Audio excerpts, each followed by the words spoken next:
సంఖ్యాకాండము 36వ అధ్యాయము. యోసేపు పుత్రుల వంశములలో మాకీరు కుమారుడును మనష్షే మనుమడునైన గిలాదు యొక్క పుత్రువంశముల పెద్దలు వచ్చి మోషే ఎదుటను ఇశ్రాయేలీల పితరుల కుటుంబముల ప్రధానుల ఎదుటను మాట్లాడి ఇట్లనిరి: ఆ దేశమును వంతు చీట్ల చొప్పున ఇశ్రాయేలీలకు స్వాస్థ్యముగా ఇయ్యవలెనని యెహోవా మా ఏలినవానికి ఆజ్ఞాపించెను. మరియు మా సహోదరుడైన సెలోపెహాదు స్వాస్థ్యమును అతని కుమార్తెలకు ఇయ్యవలెనని మా ఏలినవాడు యెహోవా చేత ఆజ్ఞ నొందెను.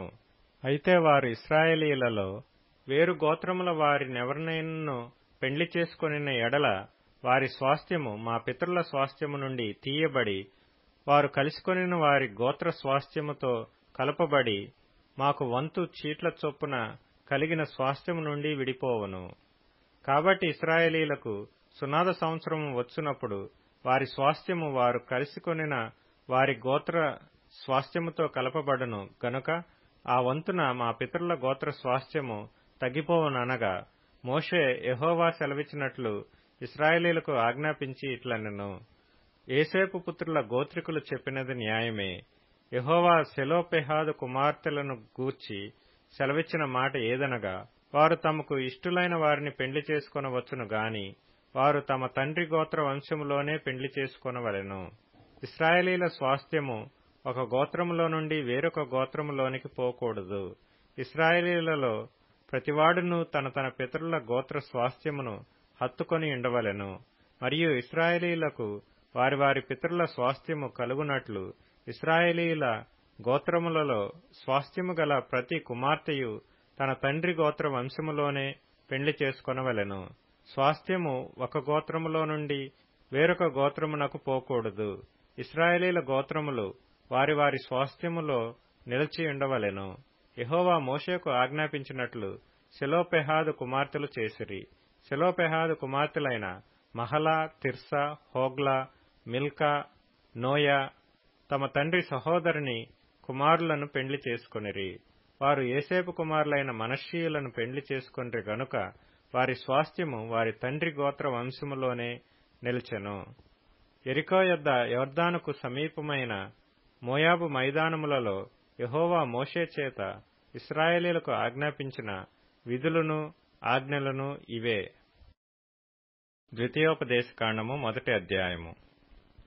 యొర్దాను యువతలనున్న అరణ్యములో అనగా పారానుకును, తోపెలు, లాబాను, హజేరోతు, దీజహాబను స్థలములకు మధ్యనూపునకు ఎదురుగానున్న అరాబాలో మోషే ఇశ్రాయేలీలందరితో చెప్పిన మాటలు ఇవే. హోరేబు నుండి శేయీరు మన్యపు మార్గముగా కాదేషు బర్నేయ వరకు 11 దినముల ప్రయాణము. హెష్బోనులో నివసించిన అమోరీయుల రాజైన సీహోనును, అష్తారోతులో నివసించిన బాషాను రాజైన ఓగును ఎద్రెయీలో హతము చేసిన తరువాత 40వ సంవత్సరములో 11వ నెల మొదటి తేదీని మోషే ఇశ్రాయేలీలకు బోధించుటకై యెహోవా తనకాజ్ఞాపించినదంతయు వారితో చెప్పెను. యొర్దాను యువతలనున్న మోయాబు దేశమున మోషే ఈ ధర్మశాస్త్రమును ప్రకటింప మొదలుపెట్టి ఇట్లనెను: మన దేవుడైన యెహోవా హోరేబులో మనకు ఈలాగు సెలవిచ్చెను: ఈ పర్వతమునొద్ద మీరు నివసించిన కాలము చాలును. మీరు తిరిగి ప్రయాణమై అమోరీల మన్యమునకును, అరాబాలోను, మన్యములోను, లోయలోను, దక్షిణ దిక్కున సముద్ర తీరములోనున్న స్థలములన్నిటికిని, కనాను దేశమునకును, లెబానోనుకును, మహానది అయిన యూఫ్రటీసు వరకును వెళ్ళుడి. ఇదిగో ఆ దేశమును మీకు అప్పగించితిని. మీరు వెళ్లి యెహోవా మీ పితరులైన అబ్రహాము, ఇస్సాకు, యాకోబులకును వారి తరువాత వారి సంతానమునకును ఇచ్చెదనని నేను ప్రమాణము చేసిన దేశమును స్వాధీనపరచుకొనిడి. అప్పుడు నేను ఒంటరిగా మిమ్మును భరింపలేను. మీ దేవుడైన యెహోవా మిమ్మును విస్తరింపచేసిన గనుక నేడు మీరు ఆకాశ నక్షత్రముల వలె విస్తరించియున్నారు. మీ పితరుల దేవుడైన యెహోవా మీ జనసంఖ్యను 1000 రెట్లు ఎక్కువ చేసి తాను మీతో చెప్పినట్లు మిమ్మును ఆశీర్వదించునుగాక. నేనొక్కడనే మీ కష్టమును, మీ భారమును, మీ వివాదమును ఎట్లు భరింపగలను? జ్ఞాన వివేకములు గలిగి మీ గోత్రములలో ప్రసిద్ధి చెందిన మనుష్యులను ఏర్పరచుకొనుడి. వారిని మీ మీద నియమించదనని మీతో చెప్పగా, మీరు నీవు చెప్పిన మాట చొప్పున చేయటం మంచిదని నాకు ఉత్తరమిచ్చిరి. కాబట్టి బుద్ధి కలిగి ప్రసిద్ధులైన మీ గోత్రములలోని ముఖ్యులను పిలిపించుకొని, మీ గోత్రములకు న్యాయాధిపతులుగా ఉండుటకై 1000 మందికి ఒకడును, 100 మందికి ఒకడును, 50 మందికి ఒకడును, 10 మందికి ఒకడును వారిని మీ మీద నేను నియమించితిని. అప్పుడు నేను మీ న్యాయాధిపతులతో మీ సహోదరుల వ్యాజ్యమును తీర్చి, ప్రతి మనుషునికిని వాని సహోదరునికిని వాని యొద్దనున్న పరదేశికిని న్యాయమును బట్టి మీకు తీర్పు తీర్చవలెను. తీర్పు తీర్చినప్పుడు అల్పుల సంగతి గాని గనుల సంగతి గాని పక్షపాతము లేకుండా వినవలెను. న్యాయపు తీర్పు దేవునిదే. కాబట్టి మీరు మనుష్యుని ముఖము చూచి భయపడవద్దు. మీకు అసాధ్యమైన కఠిన వ్యాజ్యమును నా యొద్దకు తీసుకొని రావలెను. నేను దానిని విచారించదనని వారికి ఆజ్ఞాపించితిని.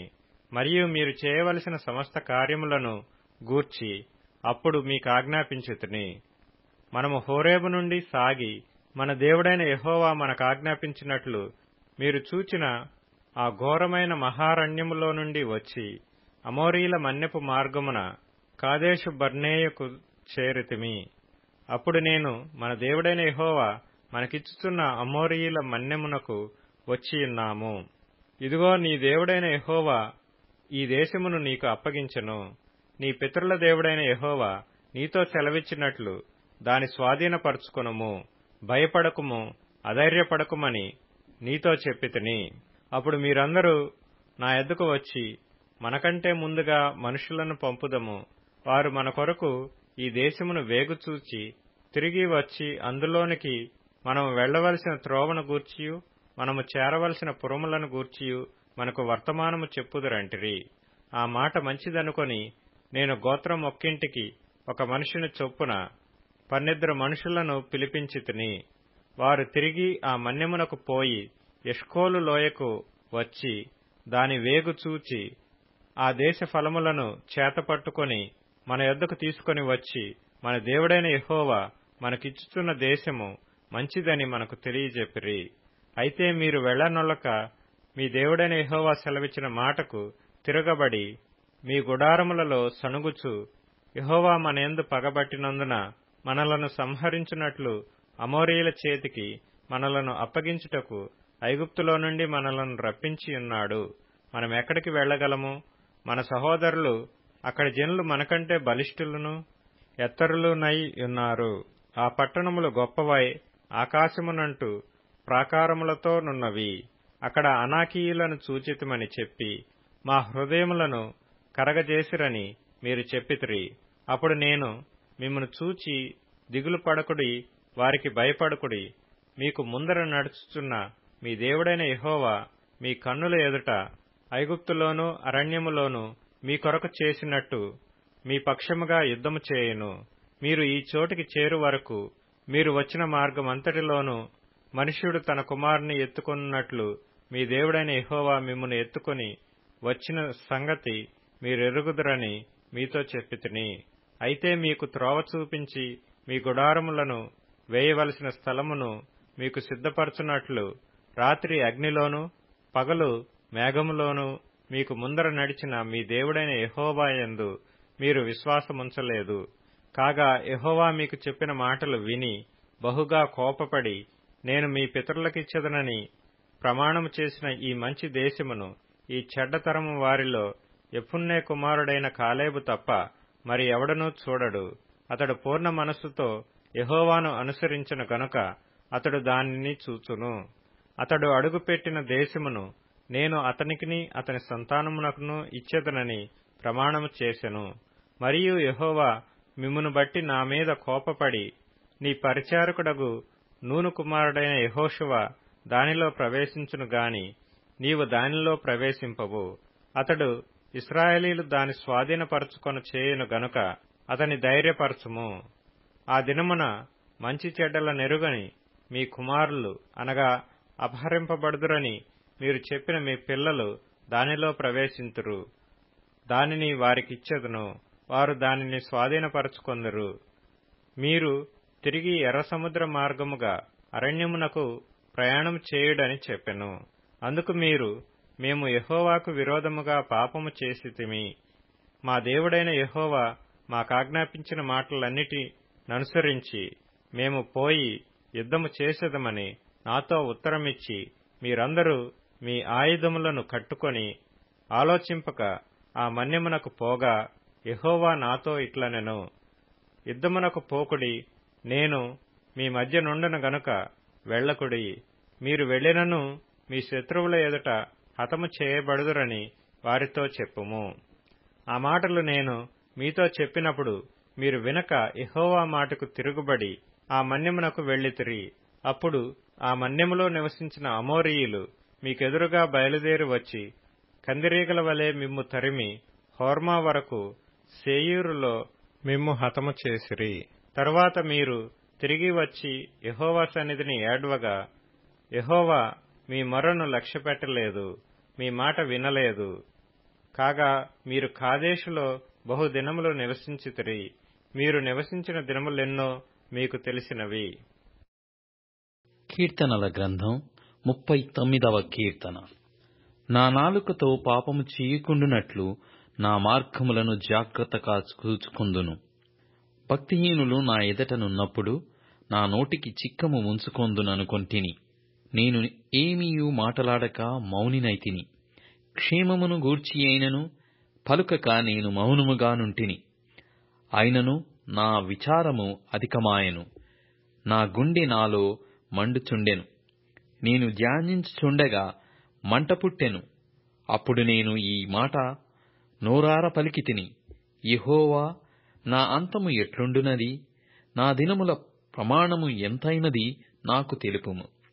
నా ఆయువు ఎంత అల్పమైనదో నేను తెలుసుకొనగోరుచున్నాను. నా దినముల పరిమాణము నీవు బెత్తెడంతగా చేసియున్నావు. నీ సన్నిధిని నా ఆయుష్కాలము లేనట్టేయున్నది.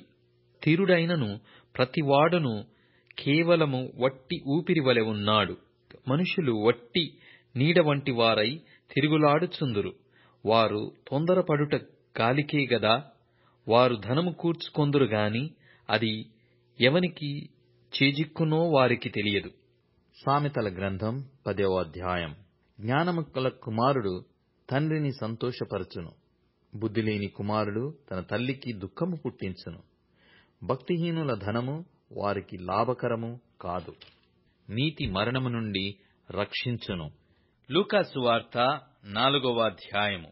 అప్పుడందరూ ఆయనను గూర్చి సాక్ష్యమిచ్చుచు ఆయన నోట నుండి వచ్చిన దయగల మాటలకు ఆశ్చర్యపడి, ఈయన యోసేపు కుమారుడు కాడా అని చెప్పుకొనుచుండగా, ఆయన వారిని చూచి, వైద్యుడా, నిన్ను నీవే స్వస్థపరచుకొనుము అను సామెత చెప్పి, కపెర్నహూములో ఏ కార్యములు నీవు చేసితివని మేము వింటిమో ఆ కార్యములు ఈ స్వదేశమందును చేయుమని మీరు నాతో నిశ్చయముగా చెప్పుదురనెను.